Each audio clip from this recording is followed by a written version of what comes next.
لا حول ولا قوة إلا بالله العلي العظيم. حسبنا الله ونعم الوكيل، نعم المولى ونعم النصير.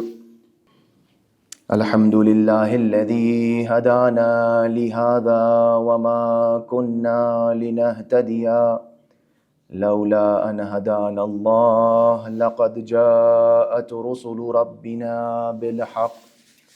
ثم الصلاة والسلام على النبي الأمي القرشي الهاشمي الأبطهي الخاتم لما سبق والفاتح لمن غلق، المعلن الحق بالحق، الذي سمي في السماء بأحمد وفي الأرضين بأبي القاسم مصطفى محمد.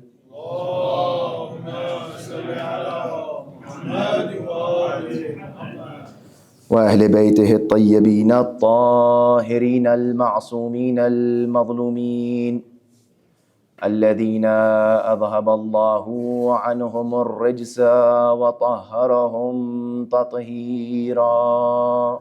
اللهم صل على محمد وآل محمد.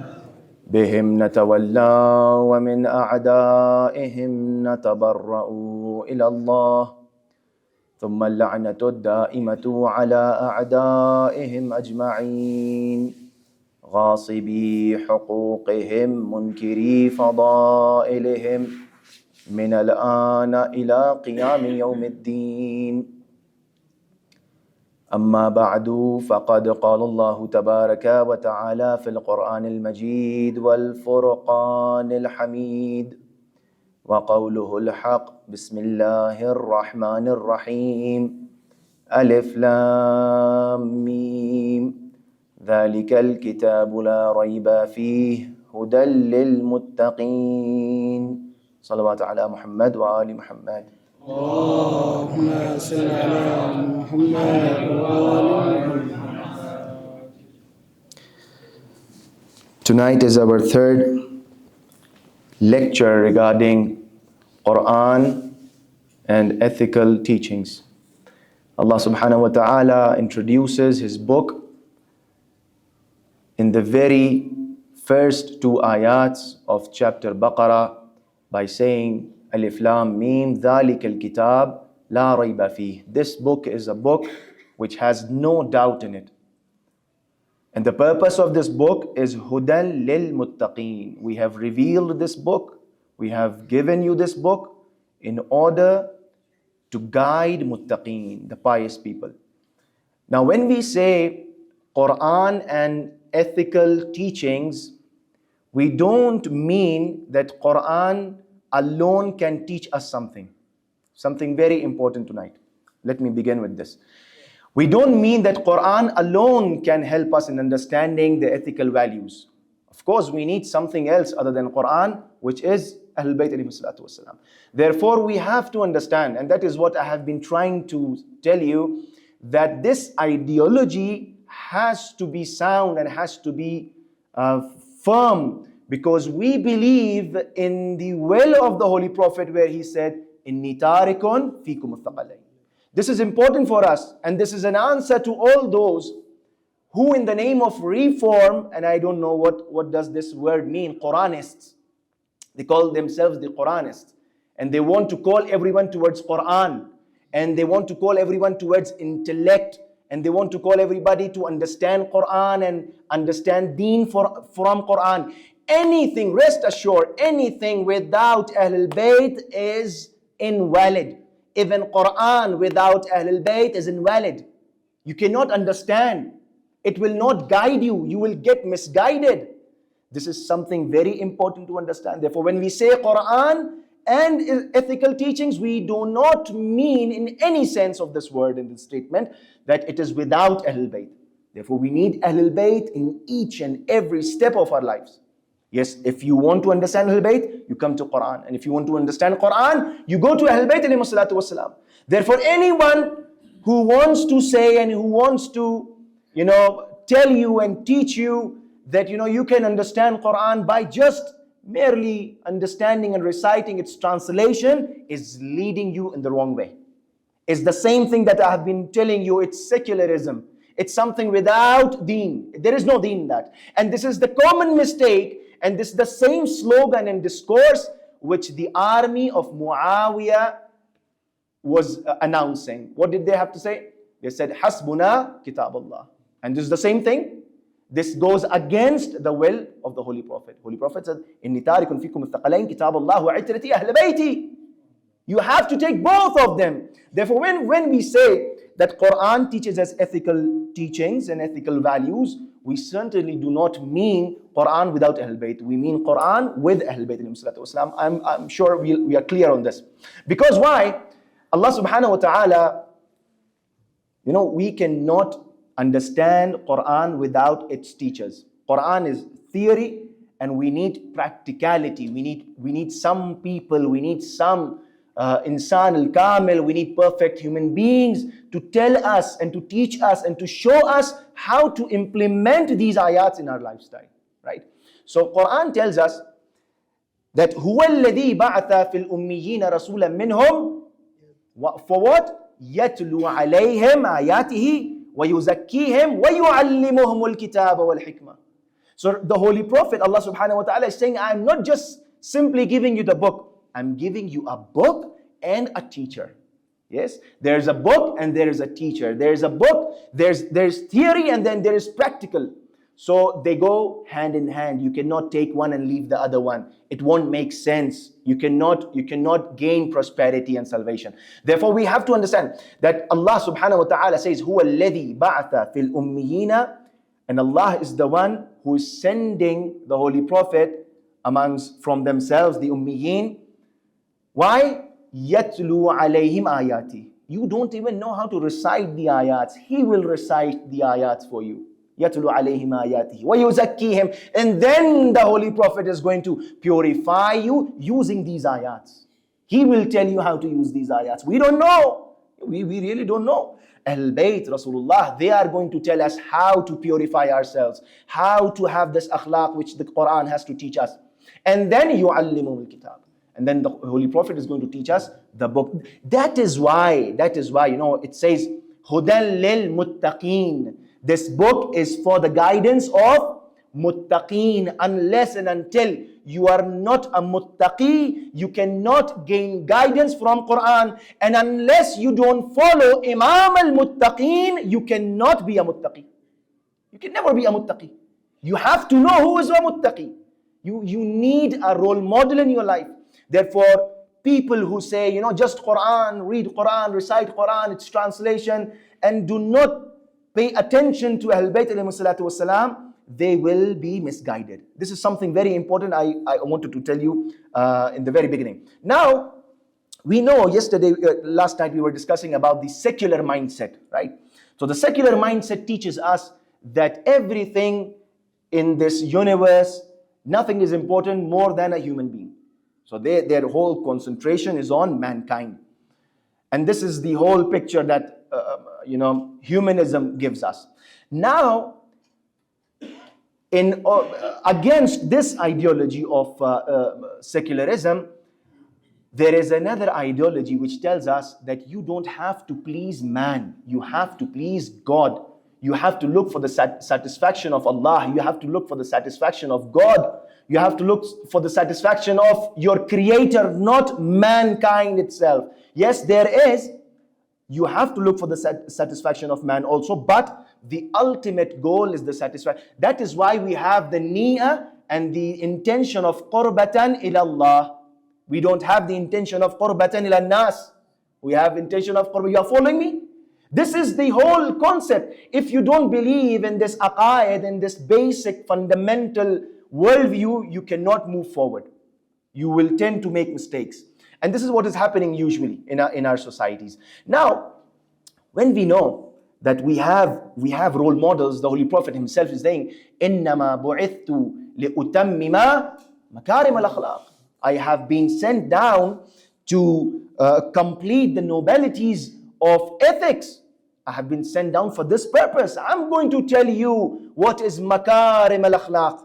Yes, I'm going to practically show you. And then the Holy Prophet showed us. And then after the Holy Prophet, the likes of the Holy Prophet, the nufus of the Holy Prophet, Imam Ali, Imam Hassan, Imam Hussein alayhi salatu wasalam, all of them showed us what exactly Quran wants to tell us. So without Ahlul Bayt alayhi salatu wasalam, we cannot move forward. This is something very important. Now today, we want to understand something very important that we discussed, I think, in the last night, that man is important.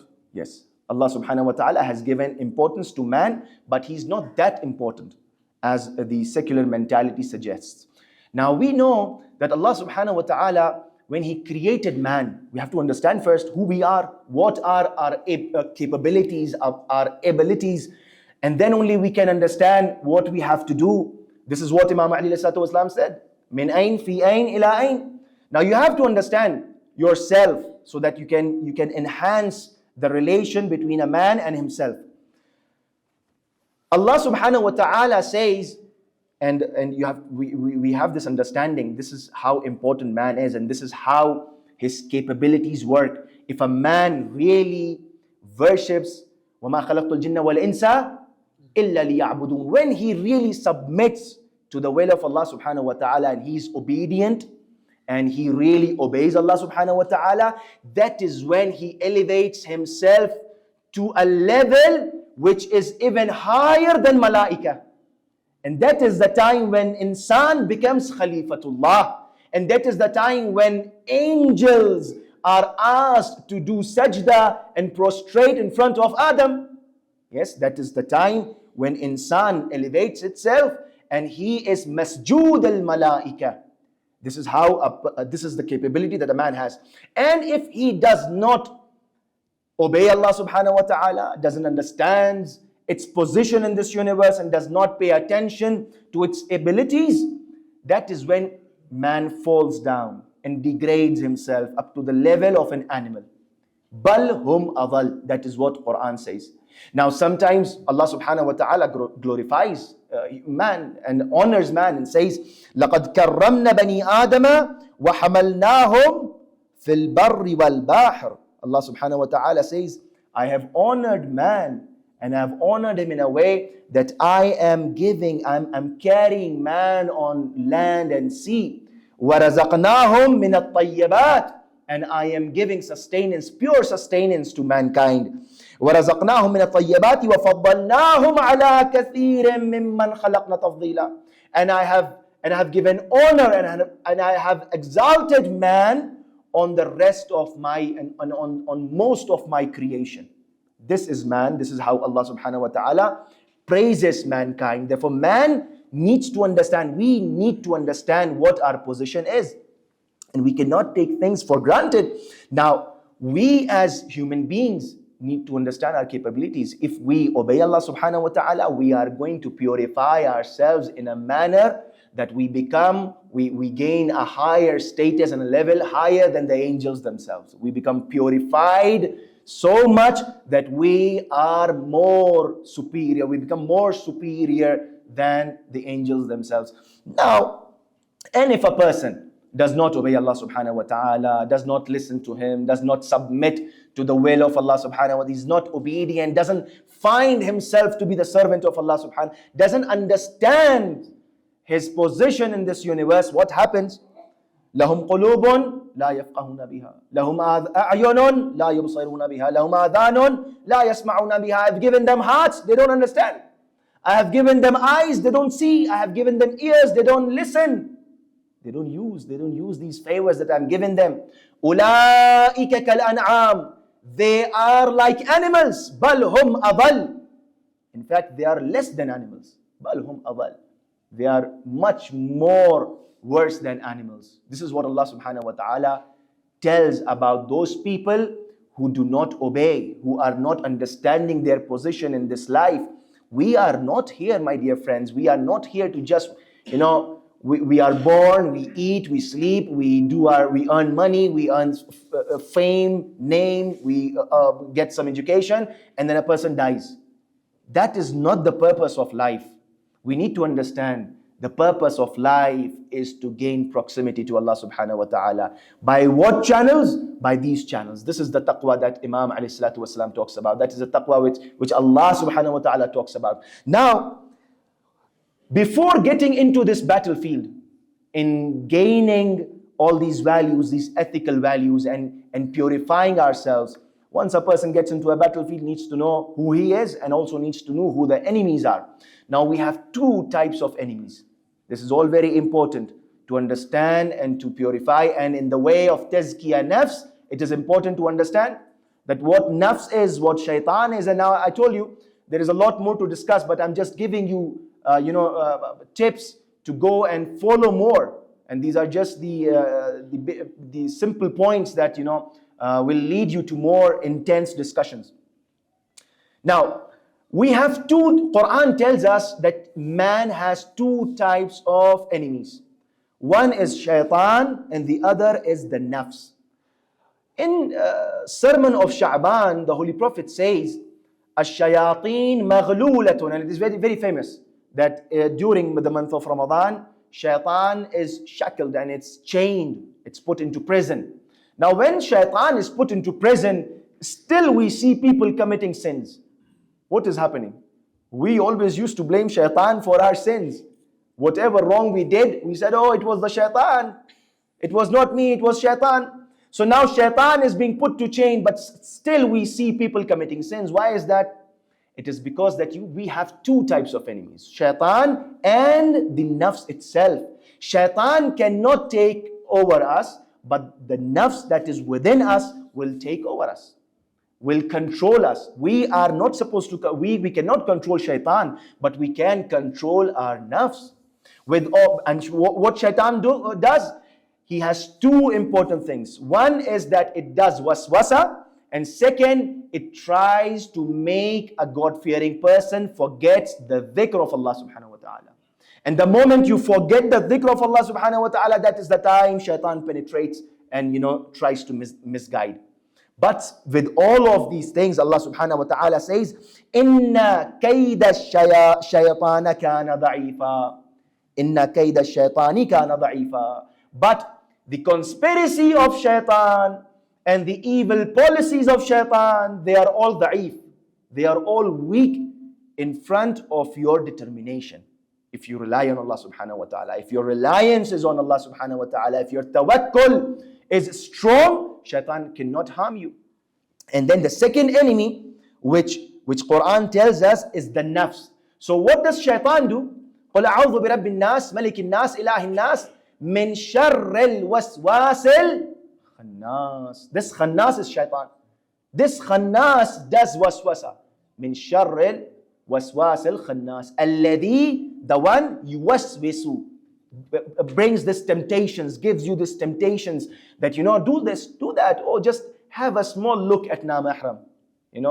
Nothing is going to go wrong. This is shaitan. This is what he does this temptation. And this nafs within ourselves, shaitan is outside, but the nafs is within us. So this nafs has to be controlled. We have to, the whole concept of Ramadan, fasting, everything is taqwa. Taqwa means to control your nafs, to control oneself, to control the tongue, to control it. Lady Zahra salamullahi alayha, in one of the narrations, she tells us that your sawm and your fast is not the fast of your stomach and your belly. It is the fast of your eyes, the fast of your ears, the fast of your nose, the fast of your tongues, the fast of your hands and limbs, everything. So you need to protect everything. You need to protect each and every part of your body in order to control your nafs. Your nafs is going to have this temptation to eat, to drink, to sleep, to do something wrong, but you have to control it. You have to control your nafs. You cannot control shaitan, but you can control your nafs. Now there are few levels of this misguidance. In chapter, this is a verse that I would request the young brothers and sisters to memorize. It will help you. In chapter A'raf, verse 175 and 176, and this is all Quran tells us. This is the month of Quran, understanding Quran. That is why I'm quoting all these ayats today. وَاتْلُوا بسم الله الرحمن الرحيم وَاتْلُوا عَلَيْهِمْ نَبَأَ الَّذِي آتَيْنَاهُ آيَاتِنَا فَانْسَلَخَ مِنْهَا. O my beloved Prophet, announce them, tell them the story of a person whom I gave ayatina. وَاتْلُ عَلَيْهِمْ نَبَأَ الَّذِي آتَيْنَاهُ آيَاتِنَا. I gave him my ayat, I gave him my guidance, I gave him my knowledge, I gave him my signs. O Prophet, O my beloved Prophet, tell these people about the story of a person that I gave him my signs, my knowledge. فَانْسَلَخَ مِنْهَا. And what did he do? He detached and separated himself from these ayats. I gave him something to guide him, but he detached himself from these ayats. فَانْسَلَخَ مِنْهَا. What happened right after he detached himself from the ayats? What was the consequence? فَأَتْبَعَهُ الشَّيْطَانِ. The moment he gave up the ayat, the moment he detached himself from the ayat, that was the time. فَأَتْبَعَهُ الشَّيْطَانِ. Then the shaitan pursued him. The shaitan followed him. Shaitan came after him. Shaitan is always in Khannas, actually means someone waiting to attack. يُوَسْوِسُ فِي صُدُورِ النَّاسِ. That is how shaitan attacks, waiting for us to let our guards down. The moment we let our guard down, that is the time shaitan attacks. And that is the time shaitan knows that you're vulnerable. You can be attacked, you can be deceived easily, and he can put this waswasa in our hearts.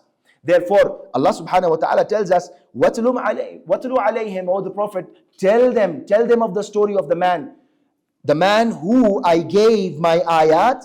فَانْسَلَخَ مِنْهَا. He detached from those ayat. فَأَتْبَعَهُ الشَّيْطَانُ فَكَانَ مِنَ الْغَاوِينَ. And this person whom I gave my ayat, he was a pious person, he was a good person, he was a person with Ism al-Azam. He used to pray something, Allah used to fulfill his prayers.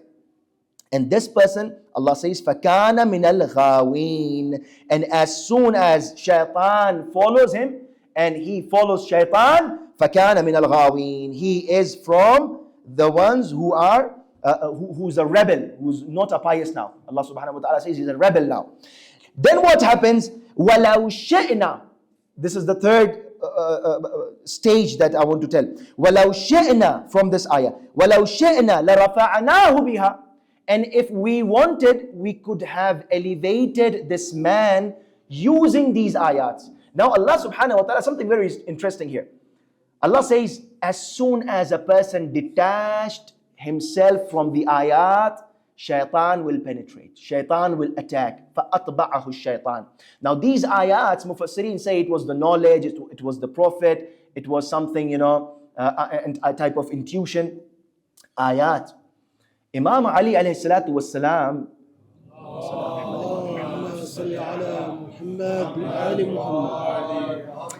Imam says, Ana ayatullah al-kubra wa ana an-naba al-azim. I am the greatest ayah and I am the biggest news of Allah subhanahu wa ta'ala. Therefore, if a person detaches himself from the ayah, the greatest ayah of Allah subhanahu wa ta'ala, when a person detaches himself from the wilayat of Imam Ali alayhi salatu wasalam, that is when shaitan is going to penetrate.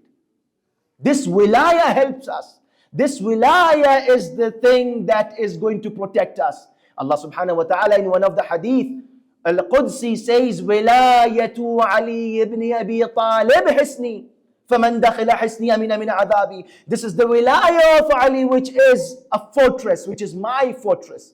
And one who enters this wilayah, this fortress, is protected from my anger, from my wrath.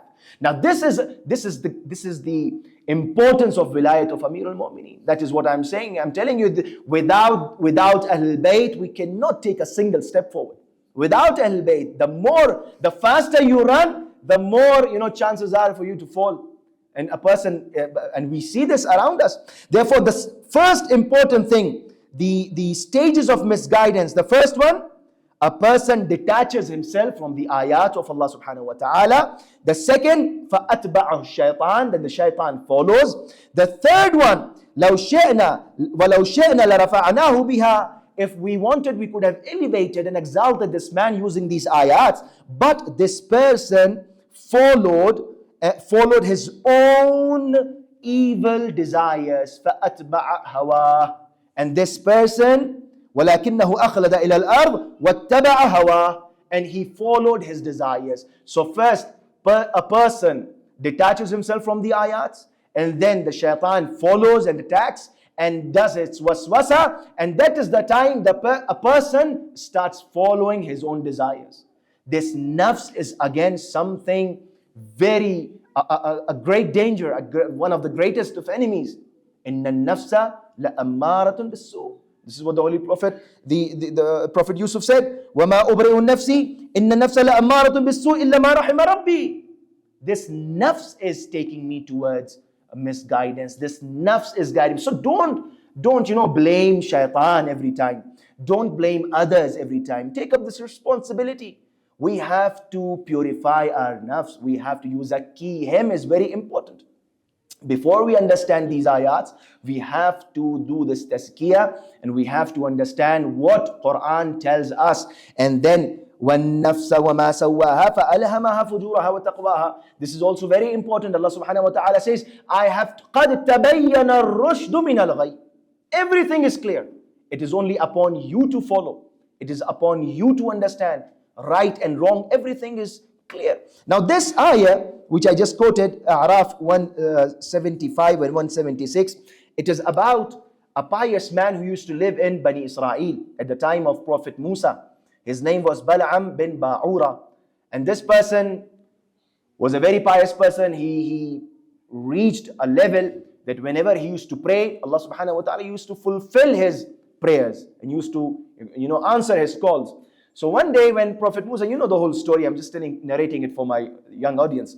When Prophet Musa led Bani Israel out and wanted to go out of that city, Fir'aun asked his soldiers to go and ask Bal'am Ba'ura to pray for the destruction of Musa and his army. So they came to Bal'am Ba'ura and said, you are a pious person and your God will answer your call, and we have seen whenever you pray, Allah answers your call, your God answers your call. So you go and pray for the destruction of Musa and his army. So Bal'am Ba'ura was a pious person. So this is how waswasa comes. This is how shaitan enters gradually and slowly. Bal'am Ba'ura said, no, I cannot do this.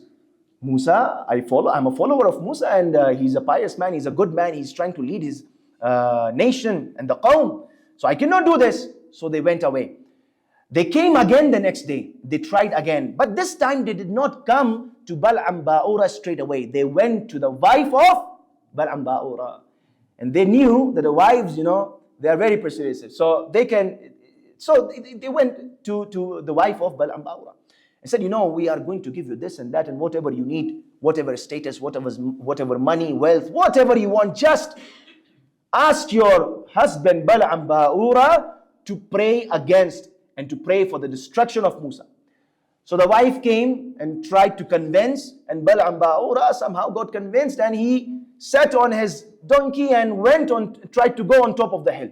Now this Bal'am Ba'ura, as he was climbing the hill, he was talking to himself that, I'm going to get this and that from Fir'aun, and I'm going to pray against Musa, and I'm going to ask for his destruction, and I'm going to ask Allah subhanahu wa ta'ala to send his curse upon Bani Israel.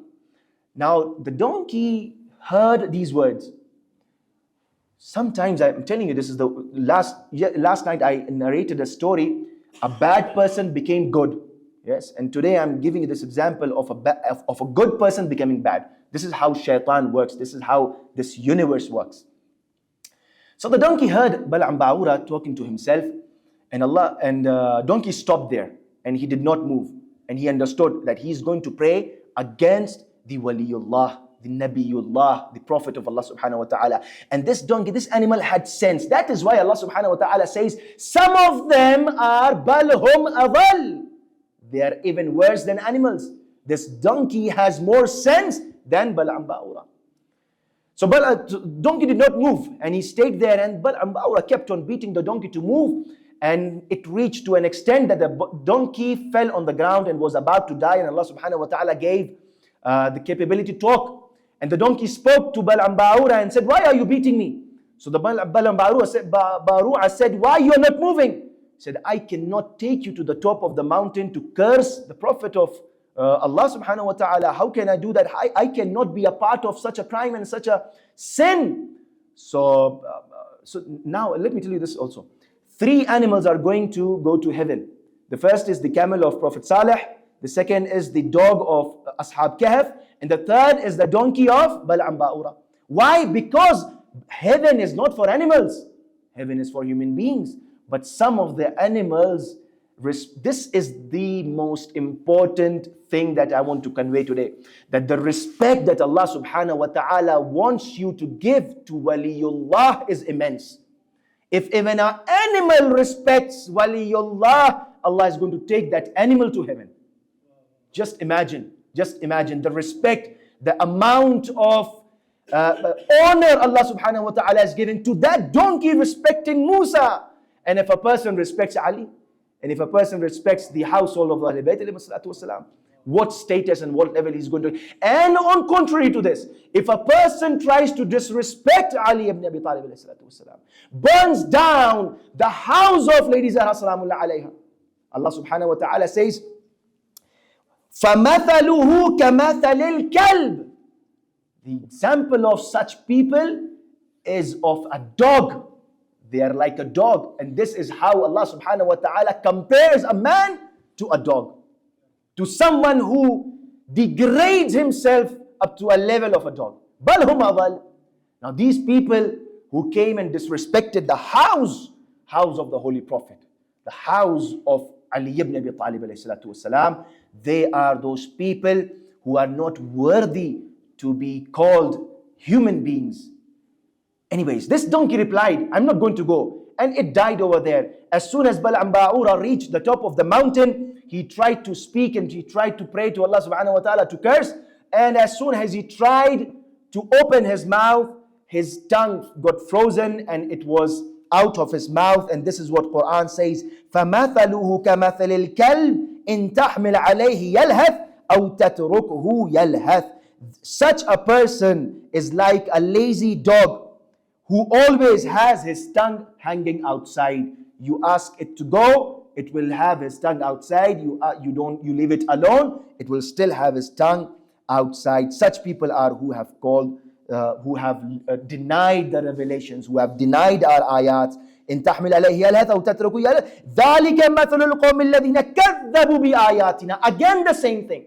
This is the example of the people who are denying our ayat. Who is the greatest ayah? Who is the biggest ayah? It is none other than Ahlul Bayt alayhi salatu wasalam. Therefore, my dear mu'minin and mu'minat, the conclusion for tonight is that we need to understand these ayats. These ayats are not the only ayats that you open the book, the holy book, and you recite. Yes, these are written words, but the original ayat, the misdaq, al-atam, the complete misdaq and the referent of this word are the Ahlul Bayt alayhi salatu wasalam. May Allah subhanahu wa ta'ala give us the tawfiq to understand the teachings of Ahlul Bayt alayhi salatu wasalam. Wa sallu ala Muhammad wa ali Muhammad.